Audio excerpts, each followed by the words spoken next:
6장 7절입니다. 세상이 너희를 미워하지 아니하되 나를 미워하나니 이는 내가 세상의 일들을 악하다고 증거함이라. 아멘.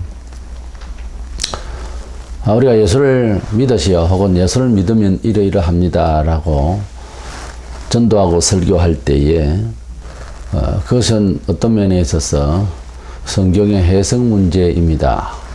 성경 해석에 있어서 긍정적인 측면에서 예수를 믿으면은 구원과 복을 받는다 하는 말을 강조할 수 있겠고, 혹은 부정적인 면에서 예수 믿으면은 고난을 받게 된다 하는 이러한 두 가지 해석의 측면을 들을 수가 있을 것입니다. 다소 이 두 내용을 긍정과 부정의 사이에 서서 듣게 되면 부정적인 생각이 들 수도 있고 혼란할 수도 있을 것입니다. 그러나 예수님께서 십자가에 부활하신 사건만 아니라 예수께서 십자가에 돌아가신 사건은 우리 기독교가 말하는 소위 복음의 핵심에서 같이 자리를 하고 있습니다. 그렇기 때문에 양쪽의 내용을 다 같이 들을 수 있는 특별한 귀를 열어야 됩니다. 그렇지 않으면은 이기심이나 보통 세상의 소리를 듣는 귀로서는 복음을 이해할 수가 없어요. 그래서 소위 말하면 치우치게 되는 경우가 발생합니다. 어쩌면 우리가 치우쳤기 때문에 많은 이런 교파가 생기거나 할 수도 있었을 거예요. 원인에 있어서. 그래서 우리 예수님을 어떻게 이해하고 또 예수를 믿는 결과를 어떻게 이해하고 중점을 둬야 할 것인가 하는 문제를 생각하려고 합니다. 우선 예수님께서 우리가 세상의 눈으로 볼 때에 무엇을 잘못하셨는지, 객관적으로 예수께서 사형을 받을 만한 어떤 사실이 있었는지에 대해서 생각을 먼저 할 수 있을 때에 부활하신 예수, 승리하신 예수를 제대로 이해하게 되는 거예요. 내용을 보면. 그래서 주제를 미움받는 예수라는 제목으로 말씀을 나누려고 합니다. 먼저 예수님께서 왜 미움을 받으시고 결국 십자가에 처형을 받게 됐는가 하는 것이죠. 예수님께서 두 가지 측면에서 처형을 받게 되는 그런 원인을 제공했다, 이렇게 볼 수 있습니다. 예수님은 스스로 하나님의 아들이다라고 하는, 혹은 하나님과 동등하다라고 하는 종교적인 유대인들에게 큰 이슈를 이렇게 보였던 것이죠.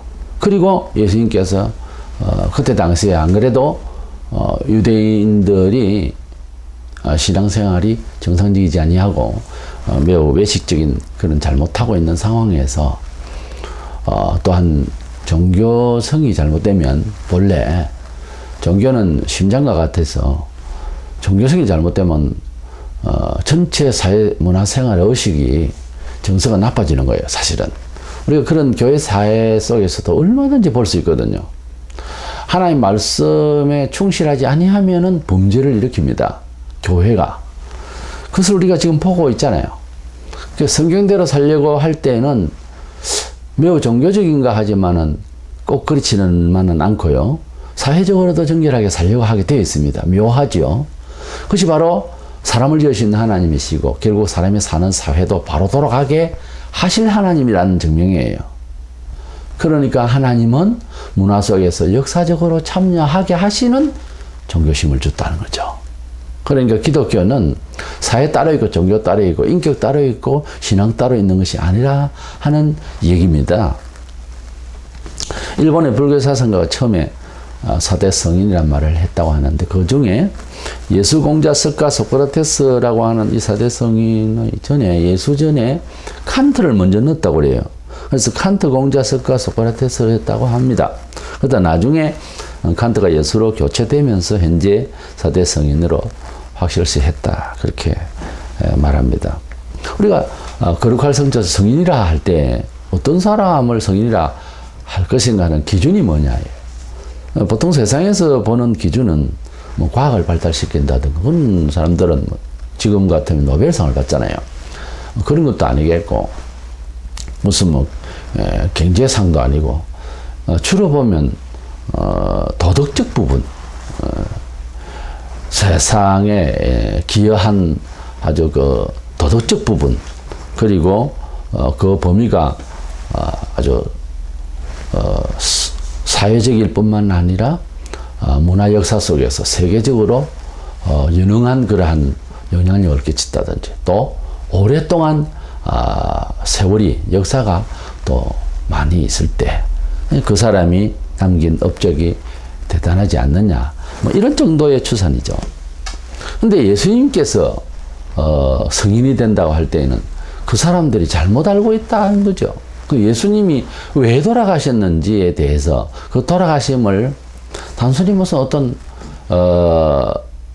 내용도 알지 못하는 가운데서 그냥 헌신적이셨다 뭐 이런 식으로 가버리면은 그것은 잘못 알고 있는 거예요. 예수님께서 그런 그 도덕적인 부분을 이제 제대로 알아보지 못하고 그만 보고 그리고 그 교훈들에 대해서 예수에 대한 인격을 뭐 발췌한다든가 뭐 그런 정도만 이제 알게 되고 그리고 기독교의 어떤 교인들이 남긴 업적이라든가 2000년 역사를 볼 때에 뭐 기독교의 교주 예수는 성인이 아닌가 뭐 이런 식으로 생각을 한 거죠. 그러나 예수님께서 왜 돌아가셨는가에 대해서 제대로 파악을 한다면 성인이라기보다 좀 다른 분이다 이렇게 해야 됐을 것입니다.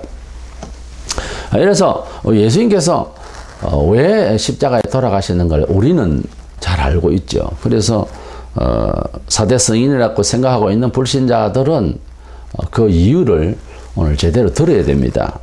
첫째로 예수님이 십자가에 돌아가시고 사람들이 오해를 하는 이 성인이라고 하는 이 입장과 다른 점은 종교적인 문제로 이 처형을 받게 되는 상황이 있습니다. 예수님은 자신이 하나님의 아들로 오셨다고 자정을 했어요. 스스로 증거를 했어요. 유대인들은 메시아를 기다렸었습니다. 오랫동안.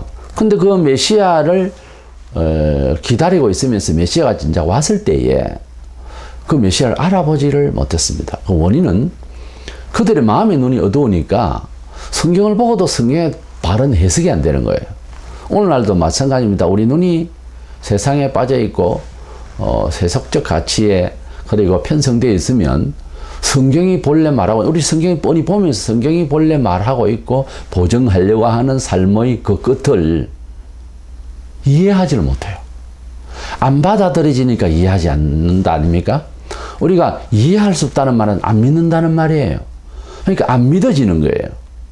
근데 세상이 우리를 이해해 주니까 세상의 모든 법칙과 환경을 믿는 거잖아요. 눈앞에 있으니까. 그런데 항상 보면 성경은 금세 눈앞에 펼쳐지는 일로 보증하려고 하는 언약들이 아니에요. 예수님께서 심지어 부활하신다는 것도 2박 3일이 걸렸어요. 3일 만에. 적어도 3일은 기다려야 했던 것입니다. 돌아가시고 금세 이제 일어나신 것은 아니잖아요.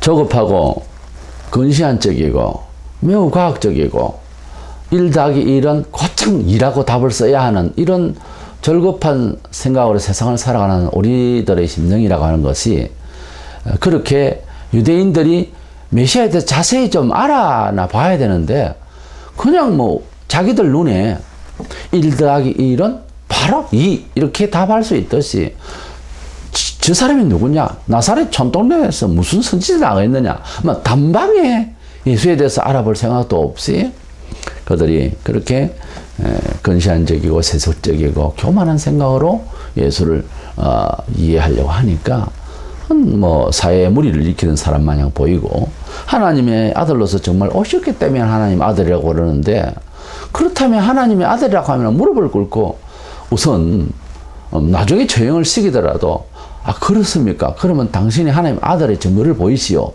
뭐 이런 순서로 가야 되지 않겠어요? 무슨 일이? 근데 그들은 하나님의 백성이고 오랫동안 메시아를 기다렸다 하면서도 결국은 메시아를 못 박는 이런 우를 범했던 것입니다. 세대 4대 성인 중에 있던 사람 중에서 예수 외에 자기를 친히 내가 하늘로부터 내려왔다, 하나님의 아들이다, 혹은 나를 보면 하나님 보는 것과 같아, 이런 식으로 발언을 하거나 무슨 교훈을 할 때도 언지를 한 사람 하나도 없어요. 그렇기 때문에 성경을 좀 자세히 보고 4대 성인이라고 말한 사람이나 또 그렇게 이해하려고 하는 우리 세인들이 예수에 대해서 좀 다는 모르지만은 그래도 소크라테스도 많이들 공부했을 것이고 뭐 석가도 알 것이고 공자도 알 것 아니에요. 그런데 유독 예수에 대해서는 그렇게 알려고 하지 않는다는 것은 이건 지선적인 사람들로서 잘못하고 있는 거예요.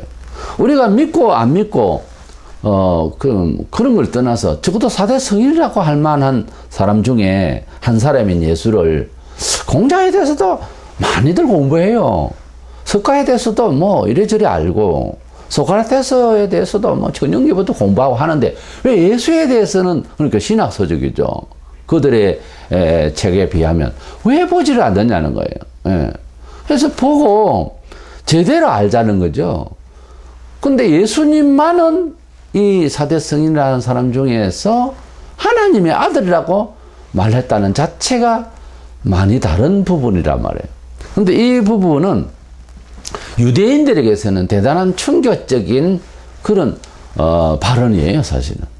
가령 우리나라에서 어떤 사람이 벌써 일어나서 우리나라의 고서적의 예언이 예를 들어서 어느 촌락 어디에서 어떤 사람이 어떤 후손으로 나서 이 나라의 창조자로 나올 것이다, 이 나라를 팽정하게 할 사람은 나올 것이다 라고 하는 이런 어떤 문헌이 있다 칩시다. 그런데 그 사람을 온 국민이 기다렸는데 어느 날 온 거예요.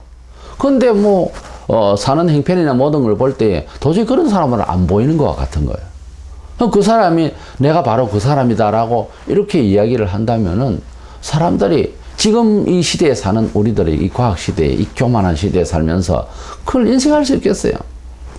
내가 교만이라는 말을 이제 두 번째는 쓰는데, 진리를 이해하려고 할 때는 제일 그 도덕적인 정서로는요, 겸손해야 돼요. 또 공부를 할 때도 그렇죠. 항상 겸손한 마음을 갖지 않으면은 이제 학습하는데 지장 옵니다. 우리가 같은 이야기 같아도 남의 이야기 들을 귀를 열 때는 겸손해야 되거든요. 겸손한 마음을 가지고 하나님을 만나려고 해야 되는, 태도하고는 관계없습니다. 정신 자체가 겸손이 뭡니까? 자기 고집을 버려야 되는 거예요.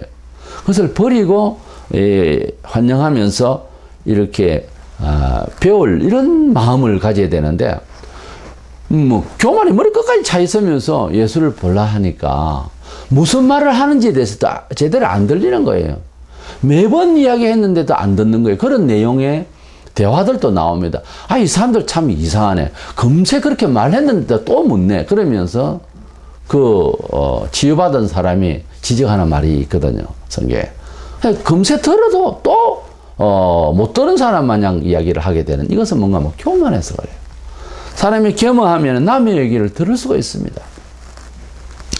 요한복음 10장 33절에 유대인들이 우리가 너를 돌로 치려는 것이 아니라 신성모독으로 인함이니 네가 사람이 되어 자칭 하나님이라 함이로다. 그렇게는 얼마나 입장 자체는 이해를 할 수 있어요. 얼마나 인간적으로 이해할 수 있어요. 이 교만했길래 이렇게 예수에 대해서 신성모독한다 이렇게 말하겠습니까? 그럴 법하죠. 뭐 촌동네에서 어떤 선생이나 사람이 나와서 하나님 아들이네 할 때에, 그 다음에 요한복음 5장 18절에 보면 유대인들이 예수를 죽이고자 하니, 왜 죽이려고 했나 하면 이는 하나님을 자기의 친아버지라 하여 자기를 하나님과 동등으로 삼으신 이르라 그랬어요. 그러니까 예수님께서 지금 하나님의 아들로 오셔서 내가 하나님의 아들이다, 너희들이 기다리던 바로 그 하나님의 아들이요, 구약에는 그 인자라고 하는데 인자요, 그리고 내가 바로 너희들이 기다리는 메시아다, 이 말에 대해서 충격을 받은 거예요. 그러니까 우선 그들이 가지고 있는 가치관으로 예수를 바라볼 때는 도저히 하나님 아들이라고 해줄 수가 없는 그냥 바로 바치는 그 이상으로는 얘기 들을 생각이 없는 거예요. 그렇게 되면 이제 문제가 되는 거예요. 오늘날 우리가 살아가는 삶의 자세도 그래요. 어떤 내가 가지고 있는 어떤 개념을 가지고서 상대를 이렇게 바라볼 때, 들을 때에 도저히 용납을 할 수가 없다라고 접어버리면 그 다음 이야기가 안 들리는 거예요. 그래서 우리 예수님에 대해서 이렇게 크게 오해했던 부분이 있고요. 그 다음에 사회적인 문제가 야기됐는데, 예수님께서 미움을 받으신 것은 일반 성인들처럼 무슨 선량한 말을 한다든가 또 조곤조곤 뭐 사이좋게 살아라 뭐 이런 식의 어떤 훌륭한 도덕적 교훈을 하신 것이 아니라 직언을 했어요. 인간의 죄성과 사회적 악에 대해서 아주 직설적으로 말씀을 하셨어요. 그리고 못 알아들으면 비유로 하시면서 그냥 속을 뒤집어 놨다는 거예요, 말하자면. 근데 가만히 있는 사람으로서 속이 뒤집어질 일이 뭐 있죠? 지금 매우 도덕적이고 매우 종교적이고 매우 바르면 속이 뒤집어질 일이 뭐 있냐고요. 속이 뒤집어지는 이 일은 속에 죄가 있기 때문에 죄를 지적하니까 속이 뒤집어진 거예요. 그렇다면은 정말 당신 말은 맞다. 참 가슴 아프다. 그러면 어쩌면 좋겠느냐. 우리가 이렇게 죄인인데 이렇게 나와야 되는데 속이 뒤집어지니까 그냥 그 방안에 대해서는 어떤 대책에 대해서는 안 듣는 거예요. 그 대책을 다 말씀하셨거든요. 근데 그건 안 들리는 거예요. 화가 난다는 거죠. 제자들도 복음을 전했습니다. 똑같은 영을 받고 똑같은 사상을 가지고 똑같은 복음의 핵심을 전했단 말이에요.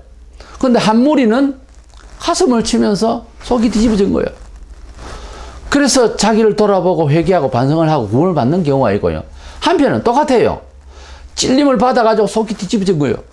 근데 회개를 하고 돌아서서 고칠 생각은 안 하고 돌을 들어서 전도자를 쳐 죽여버리는 일이 있으면 사도행전에 똑같은 상황인데도 그렇게 반응을 극으로 이렇게 현상을 보이는 것을 볼 수가 있습니다. 우리 예수님께서 미움을 받은 것은 그냥 삶을 살아가는 태도라든지 이런 정도만 얘기를 부드럽게 하고 그냥 지나가기만 해도 지금 4대 성인을 바라보는 세상 사람들처럼 그런 안목에 그치면 그만인데 그것까지 죄를 논했단 말이에요.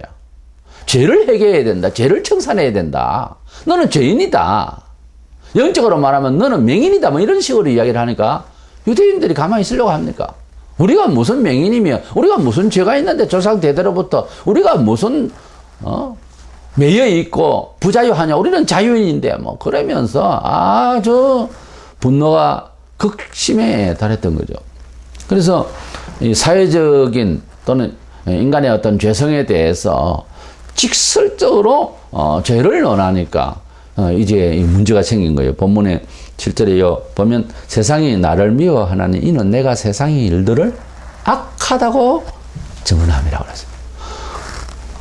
이렇게 미움을 받을 수밖에 없는 직언을 하고 있어야 성인이 아니라 누구라도 좋아하겠습니까? 이래서 우리 예수님은 미움을 받으신 내용을 우리가 보게 되었습니다. 그렇다면은 우리 두 번째로 생각할 것은 우리 예수를 믿는 신자들이, 성도들이 이제 세상을 살아갈 때 뭘 각오를 해야 되느냐는 거예요. 이런 예수를 우리 크리스찬들은 인생의 모델로 삼고 있는 거예요.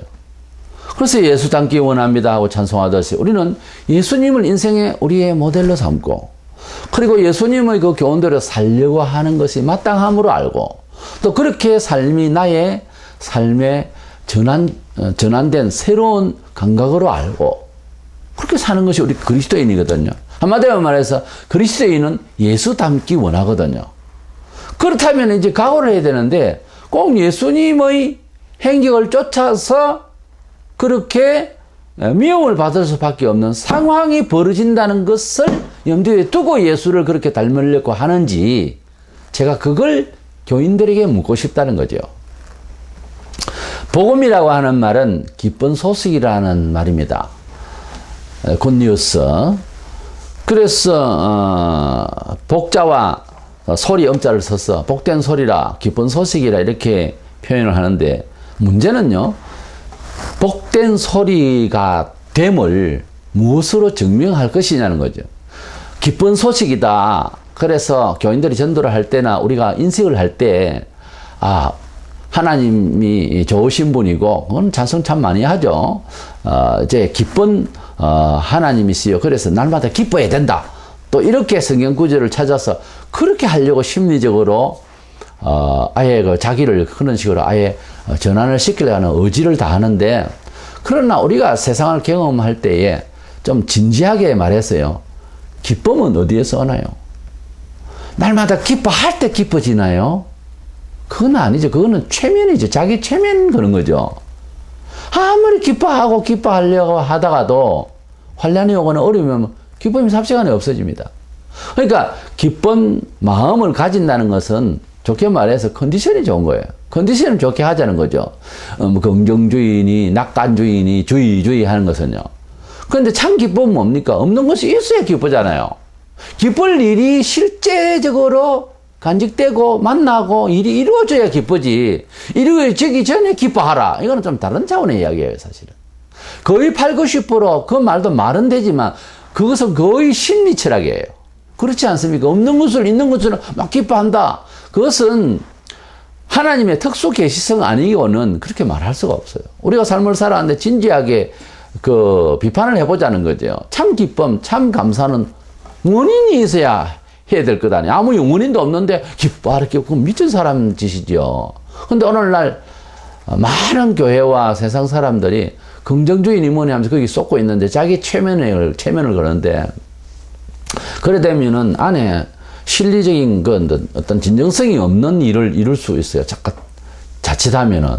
사회는 철저한 근거에서 합리적인데, 마음만 기쁘다, 뭐 그렇게 한다고 해서 일이 되어지는 건 아니잖아요. 남에게 해를 끼칠 수 있어요. 우리가 남을 편하게 해주는 것은요, 자기 관리를 깐깐하게 해야 돼요. 자기 관리, 그러니까 상대를 위해서 미리미리 준비되어지는 이런 마음이 안 되면 어떤 일을 치러 나갈 때에 그 상대방이 해를 줍니다. 내만 기쁘면 뭐하면, 내만 태연하면 뭐합니까? 상대가 편안하게 해줘야 되려고 하면 나는 미리 준비가 되어져야 돼요. 여러 가지로. 그래서 사람을 만날 때는 오늘 어떤 사람을 만나면 그 사람이 어떤 이야기를 좋아하는지를 알고 미리 준비를 하고, 어떤 데는 사전을 펴서 예화도 찾고 이래서 대화를 준비를 하고 가서 대화하는 것 하고, 그렇습니다. 대화의 심벌이 뭐냐면 설교예요. 설교하는 사람은 준비를 하거든요. 내가 오늘 무슨 말을 하겠다는 준비를 한단 말이에요. 그러니까 들을 사람도 다 다양하니까 자기 입장 따라 다 달라요. 그래서 남의 설교를 베껴서 할 수가 없어요. 그래서 어떤 사람을 만나느냐에 따라서 대화를 어떻게 하면 좋겠냐 하는 답은요, 꼭 설교를 준비하듯이 준비를 하면서 말을 해야 돼요. 이거 참 중요한 얘기입니다. 그러면은 그 대화의 시간에 굉장히 시간이 많이 남을 수도 있고 은혜로울 수 있고 무난해요. 근데 한번 준비가 없이 사람을 덜컥 만나보세요. 일상에서 이해하는 자기 판단의 기준으로 나올 수밖에 없어요. 그러니까 대화가 꽃이 피기보다 좀 자기식밖에 안 되는 한계가 있는 거예요. 그러나 좀 준비가 되면은 훨씬 배려할 수 있는 그런 대화가 되지 않겠어요? 우리 예수님을 닮는 것이 우리 성도라고 할 때에 우리가 예수님을 닮아가는 과정에 있어서 우리가 복음을 이해할 때에 복음은 기쁜 소식이다 이러지만 왜 기쁜지에 대한 원인을 안고 있어야 기쁜 소식이라는 것을 나도 알고 남에게도 전할 수 있는 건 그냥 기뻐하라. 심지어요, 전도하면서 성경에는 기뻐하라 했습니다. 모든 것을 즐거워하십시오. 이건 아니거든요. 이건 복음도 아니고 아무것도 아니에요. 사람 바보 만드는 거예요. 우리가 기쁜 내용이 뭐냐 하는 것을 알고 그 기쁘기 위한 원인을 알 때에 참 기쁨에 대한 그런 실제를 말할 수가 있고 체험할 수 있고 보유할 수 있는 거예요, 계속. 그래서 복음이 기쁜 소식이라 할 때는 기쁜 소식이 되어야만 하는, 겪어야 하는 과정이 있어요. 십자가적 삶이 필요한 거예요. 한국 초기교회는 기쁨은 말 안 했는데요. 나중에 기쁘면서도 십자가적 삶을 먼저 우선적으로 말을 했어요. 그런 시절이 있었는데 나중에는 십자가적 삶을 통하여 기쁨이 제대로 온다는 것은 분명한 사실인데 이건 앞에 것은 간과하고 기쁠 수밖에 없는 그 결론만 자꾸 이야기하는 거예요. 한국교회 언제부터 무너지고 지금 문제가 생겼나 하면은 과거도 없고 과정도 없고 현재만 있는 거예요. 결과만 있는 거예요. 혹은 미래만 있는 거예요. 아무 근거 없이 잘 될 것이다. 행복할 것이다. 믿으세요. 무슨 근거로요? 무슨 근거로? 뭔 이유가 있어야 될 것 아니에요. 무슨 근거로 그렇게 생각할 건데요. 아, 하나님, 우리 하나님이, 그래요. 우리 하나님이죠. 그럼 그렇게 생각만 한다고 되는 건 아니잖아요. 성경을 보세요. 그래서 복음이 기쁜 소식이다. 이렇게 말하지만 복음이란 말을 다른 글자가 있으면 바꿔줬으면 좋겠어요. 두 개가 같이 있는. 그래서 내가 설교 서두에 그랬죠. 복음의 해석에 있어서 긍정적인 면에서는 부활로 봐가지고서 복된 소리가 될 수 있지만 부정적인 측면에서는 십자가적 내용이 있다. 그래서 이 두 가지가 복음의 핵심이라고 그랬죠. 그러니까 복음이 기쁜 소식이라고 하면은 자, 우리가 금을 볼 때 이제 그 금을 선물을 받았습니다. 아주 빛난 모양으로 아주 모양 좋은 금덩어리를 받았습니다. 아이에게 주면 이게 그냥 예쁘다 하는 거예요. 아주 좋은 그런 작품을 만드는 금이라면. 근데 어른은 이 작품이 꽃이든 동물 형상이든 무생물이든 간에 이 모양을 보면서 무엇을 생각하냐면 금의 가치를 생각하잖아요. 금을 주니까 참 예쁘다는 것도 유아는 이것을 그냥 보는 거예요. 노란빛에. 그러나 어른은 이 형상은 눈에 잘 들어오지도 않습니다. 순간적이고 그것은. 그러나 금이 가지고 있는 가치를 알잖아요. 우리가 기쁘다 할 때 왜 기쁜데요? 그 기쁨의 가치를 알거든요. 그냥 가만히 놔두면 기쁠 일은 아니죠. 이것이 돈으로 환산되어지고 그 돈으로 환산되어진 것을 가지고 내가 무엇을 어떻게 다른 것을 또 살 수가 있고 준비를 할 수 있다는 자체가 보면서 바로 계산이 되어지잖아요. 그래서 기쁘다는 거죠. 그렇지만 아직까지는 그 기쁨을 실현할 수 있는 시간은 남아있는 거예요. 왜 기쁜지에 대해서. 그렇죠? 그래서 우리가 예수님의 복음에 대해서 기쁘다, 기쁜 소식이다라고 할 때는 그 기쁨을 받을 수밖에 없는 그 기쁨의 내용은 잘 되어지는 거겠죠. 뭐든지. 그럼 잘 되어지려고 하면은 그 기쁨의 실체가 어떤 변화를, 금 자체로서는 안 되잖아요, 뭔가 돈으로 환산되거나, 금이 집을 만들 수 있거나, 금이 옷을 만들 수 있는 건 아니잖아요. 이것이 뭔가, 다르게 탈바꿈을 해야 되는 거예요. 매도가 되어져야 되겠고, 그죠? 그래서 그런 어떤 과정이 있어야 되고, 그 금이 되기 위해서 철저한 검증을, 그리고 그 금이 되기 위해서, 이런 작품이 되기 위해서는 그 전에 그런 광산에 묻혀 있었던 거예요. 그러니까 금이 금으로 보이고 이것이 신령화될 수 있는 과정이라는 게 있단 말이에요. 우리가 복음을 이해할 때에 오늘날까지 최근에 너무 큰 문제가 있는 것은 기독교의 복음이 무엇이냐. 그래서 복음을 듣고 있는 예배 중에 우리의 기쁨을 표출, 기쁨을 유도하는 설교, 이런 것들이 타당성이 있어야 되는 거예요. 왜 기쁨에 대해서. 옛날에는요, 웃지도 못해서 예배할 때에 그게 어쩌면 정상이에요. 웃음과 기쁨, 이것은 같이 가는 건데, 우리가 하하하 많이 웃는다고 해서 기뻐지는 건 아니고, 기뻐하는 표현을 표출한다고 해서 행복한 것은 더 아니에요. 그렇죠? 우리가 고뇌를 앓는 것 같아도 속에 행복이 있을 수 있고요. 행복을 막 표출하는 가운데서 속은 텅텅 비어 있을 수가 있다는 것을 우리는 인정하고 있죠? 그러니까 복음을 가진 우리 성도들의 존재감, 복음을 가지고 살아가는 우리의 예배 생활, 우리 기독교인의 문화 생활 중에 내가 기쁨을 표현을 많이 한다고 해서 행복할 것이라고 하는 이 심리 철학은 버려야 됩니다. 이건 아니고 참 기쁨을 갖기 위해서는, 즉 참된 복음, 기쁜 소식의 주인공이 되려고 하면은 그 기쁨이 오기 전에 고난이라고 하는 것이 있다고 하는 사실을, 그러니까 예수님께서 부활하시고 이제 완전히 이루시고 이제 걱정 없는 사람이 됐다라고 전에, 불과 사흘 전에 고난의 십자가를 30년 동안 세상에 살면서 주님이 고통의 세월을 살았다는 것을 알고 있어야 되지 않겠어요? 그거 생각 없이 부활만 생각할 겁니까? 그럼 예수님 섭섭하죠. 그건 말이 안 되는 거예요. 예수님께서 세상에 처음에 복음을 선포하실 때, 그러니까 전도를 나가서 제일 처음 하신 말씀이 마태 3장 2절에 회개하라. 천국이 가까웠느니라. 세례요한도 그렇게 말했습니다. 회개하라 그랬어요. 죄를 회개하라. 그 말은 인식의 내용을 가지고서 그대로 받아들이는 사람이 정서상 우리말로 표현하자면 야, 이 죄인들아, 죄 그만 지어라. 그런 말이에요. 그러니까 우리가 전도를 나가서 술을 먹고 있는 사람 보고 술 그만 작작 그래 그만 마시고 그만 떠들고 똑바로 살아 뭐 이런 이야기예요. 좋아할 사람이 있겠어요? 술자석에서 술병이 날라오지.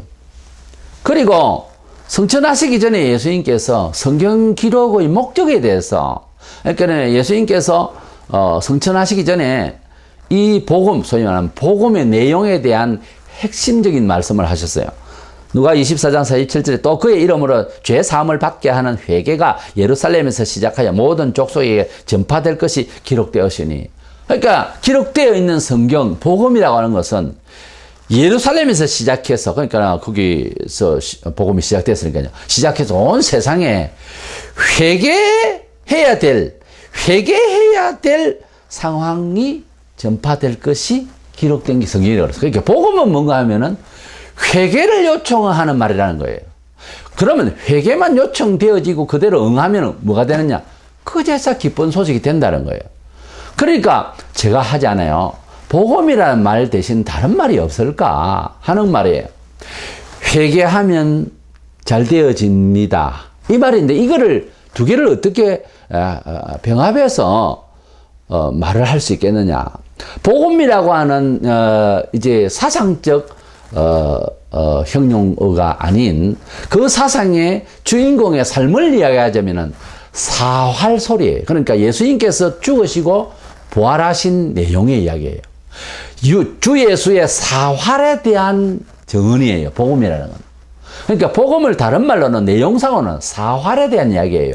주 예수의 사활에 대한 이야기예요. 좀 길지만 이것을 합쳐서 두 단어나 세 단어로 할 수 없어요, 사실은. 사활복음이라 할까요? 그런 거예요. 죽고 사는 법이에요, 사실은. 뭐가 죽고 뭐가 사는 법이에요. 그냥 사는 법이 아니라니까요. 그러니까 회개를 외치면은 뭐 옛날 사람이나 지금 사람이나 사람 마음은 똑같은데 조금 모양새들이 다 들렸다 보니 이제 탐심이나 이게 있으면 그건 옛날부터 있었거든요. 사람에게 있는 이 죄성을 들이대놓고 그냥 바로 회개를 외치면, 요청하면, 그렇게 충고하고 회개를 이제 명하면 누가 좋아하겠냐고요. 예수님이 그렇게 직언을 하고 그런 바람에 사회로부터 지탄을 받게 된 거죠. 그걸 알면서도 계속 그랬어요, 3년 동안. 그러니 미움의 대상이 될 수밖에 없어요. 오늘 주제가 미움받은 예수입니까? 근데 그 예수를 우리가 닮기 원한다며요.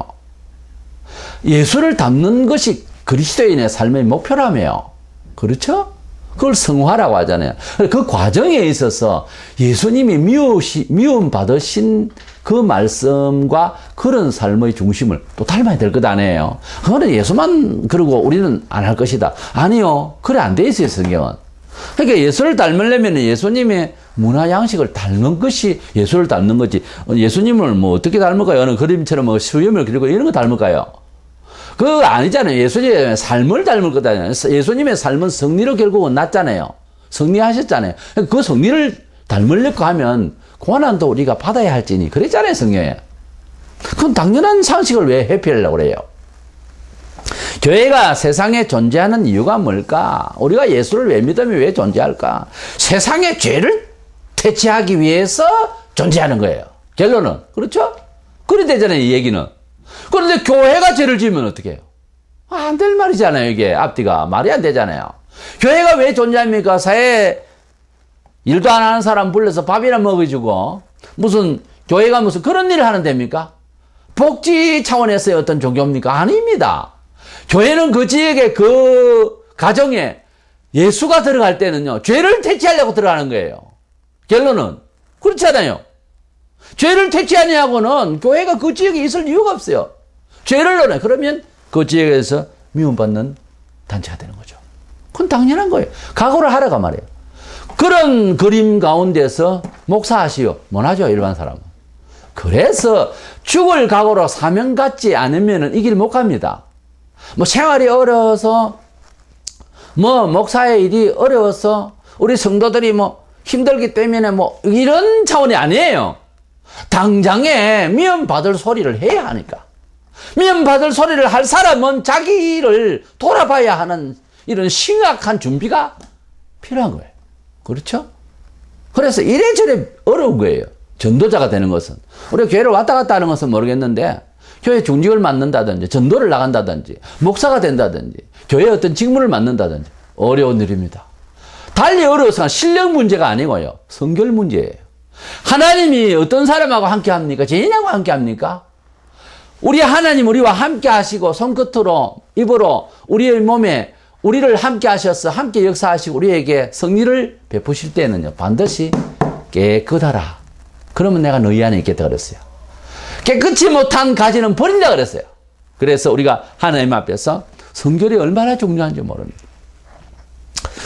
요한복음 15장 20절에 사람들이 나를 핍박하여선적 너희도 핍박할 것이요 내 말을 지켜선적 너희 말도 지킬 것이라. 사람들이 예수님을 미워했다. 왜? 제가 말씀드린 종교적인 면 그리고 인격적인 면 이 두 가지를 말씀을 하셨는데 당연한 말씀을 하셨어요. 그것도 했는데 이렇게 핍박을 받았다. 사회의 무리를 일으켜서 예수님 무슨 도둑질을 했거나 뭐 잘못 아니잖아요. 이 때문에 미움을 받았는데 너희들도 미움을 받는다. 근데 이상하죠. 왜 미움을 안 받죠? 예수 믿은 지 몇 년 됐는데. 예수 믿은 지 10년이 되고 20년이 무려 돼도 그런 일이 없었다. 이상하죠? 이상하기 뭘 이상해요? 예수를 안 닮아서 그렇죠. 예수를 닮아서 종교적인 면에서 보세요. 다른 종교는 잘못된 것에 대해서 비교를 해가지고 이야기를 해버리면 싫어해요. 다른 종교인은. 그렇게 말했었습니까? 그렇게 해보세요. 미움받습니다. 미움받는 일이 없었다면. 십자가의 고난이 뭔지를 모른다면은 예수만 구주라고 말을 해보세요. 미움을 받는다니까요. 목사 세계도 신학자 세계에도 그렇게 말 안 하기 때문에 미움을 안 받고 그렇게 말하면 지금도 미움을 받는 역사는 똑같이 흘러요. 그 다음에 죄를 회개하라 말해보세요. 미움을 받지 않는가? 미움 받지 당장이.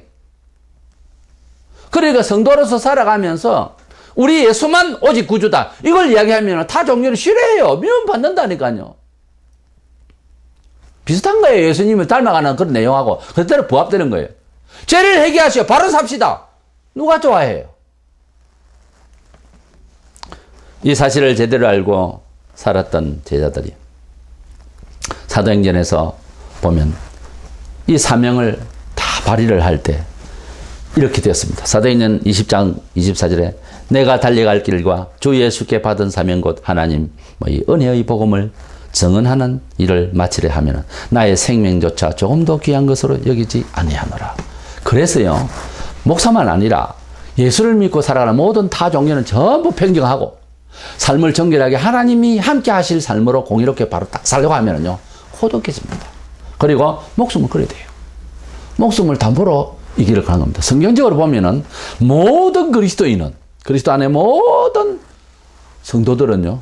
목숨을 담보로 믿는 겁니다. 본래. 죽음을 각오하고 믿는 것이지 목숨을 걸고 새 목숨 영원한 생명을 받으려고 하는 것이지 이 죽지를 못해가지고 이래저래 미사려고 한 말을 하면서 무지갯빛 좋은 말들을 가지고서 상대방에게 말만 하면 이거 잘하는 줄 알고 그렇게 말들을 하고 살려고 하는데 그 살아남기 위한 21세기의 그 정말 표현들이고 형용이지 그건 그리스도인으로서 할 수 있는 고백이 아닙니다. 그리스도인은요 삶을 살아가는데 일반적 문화생활에서도요 그런 말이 있어요. 신앙 고백적이어야 한다는 말이 있어요. 성도들이요 말을 할 때는 신앙 고백적이어야 해요. 어떤 문화를 TV를 보거나 어떤 사회 어떤 문화를 접할 때에도요 산을 보거나 들을 보거나 무슨 말을 말 것마다 신앙 고백적이어야 합니다. 신앙과 결부시켜 하나님 앞에서 해야 말을 그렇게 하는 겁니다. 일상에서도 원래 복음은 이렇게 두 부류가 생길 수가 있다는 것을 우리가 결론적으로 짐작을 하게 됩니다. 우리 복음이라고 하는 것은 고난과 승리가 병합되어 있는 내용을 복음이라고 해요. 그러니까 어느 쪽으로 치우치는 것은 그대가 잘못 알고 있는 것이고 또 잘못 가르쳐서 그럴 수도 있는 거예요. 그런데 성경을 우리가 단 1시간만 가지고도 인생을 놓아놓고 결정을 하는데 1시간도 소요 못하겠습니까? 1시간 동안만이라도 마태, 마가, 누가, 요한복음 중에 아무거나 하나 예수님 일대기를 쫙 읽어보세요. 우리가 예수를 닮는 것이 그리스도인의 삶이잖아요. 또 예수를 믿는 것은 그분의 인격을 신뢰하는 거잖아요. 나아가서는 그분의 삶의 저수를 닮아가는 거잖아요. 예수는 성례한 분이지 실패한 분입니까? 아니죠. 그렇다면 예수님의 처세도 닮아가는 것 아니겠어요? 제자들을 또 닮아간 것을 보았잖아요. 우리는 사도적 신앙을 개성한다며요. 그렇다면 사도들이 어떻게 살았습니까? 사도행전에 있어요. 그리고 그들의 서신에 있어요. 사도행전만 봐도 목숨을 걸고 살았잖아요. 그리 사는 것이 오늘을 살아가는 성도들의 자세가 되어야 됩니다. 그래요? 말도 안 되죠. 반성해야 됩니다. 우리는 예수교를 어떻게 이해해야 되느냐? 긍정적이냐 부정적이냐? 이런 충돌을 느껴야 됩니까? 아닙니다. 이 두 가지 다 우리는 수용을 하면서 하나로 보이는 그런 믿음의 정의를 하기에는 어렵습니다. 합리적인 철학적인 표현을 할 수는 없어요. 이 두 개가 하나로 보이는 그러한 사유의 세계 차원에서 그리스도인의 삶을 살아야 됩니다. 한쪽으로 기울이지도 아니하고 한쪽으로도 쏠리지도 않는 그런 두 가지 다 지고 갈 수 있는 그러한 믿음이 되어야 하는 것입니다. 이래서 우리 예수님은 사대성이라는 그런 사람 중에 들어갔지만 오해들을 해서 그렇게 지금도 이해를 하고 있고요. 우리 예수님은 사실상 알고 보면 우리에게 복음이라는 사상의 주체자로서 우리에게 인식되어질 때에 그 복음 내용은 이제 고난과 그리고 승리 함께 들어있다는 사실을 오늘 다시 한번 확인하면서 미움받으신 예수를 우리가 닮아갈 때 결코 실패가 아니라 승리하신 예수를 결국 우리도 닮아서 승리하게 될 것을 알고 세상에 말하는 긍정주의 철학자가 되지 말고 우리가 주님의 뜻대로 살아서 고난을 받고 난 뒤에 영광의 면류관이 이제 도래하게 될 것을 이런 철학을 가져와서 이런 비전을 가지고서 우리 주님을 바라볼 수 있는 눈을 열고 그리 이해하고 해석하고 전하기를 바랍니다. 그래서 우리 주님을 닮아서 날마다 승리하기 위하여 늘 경건한 저와 여러분 되시기를 축원합니다.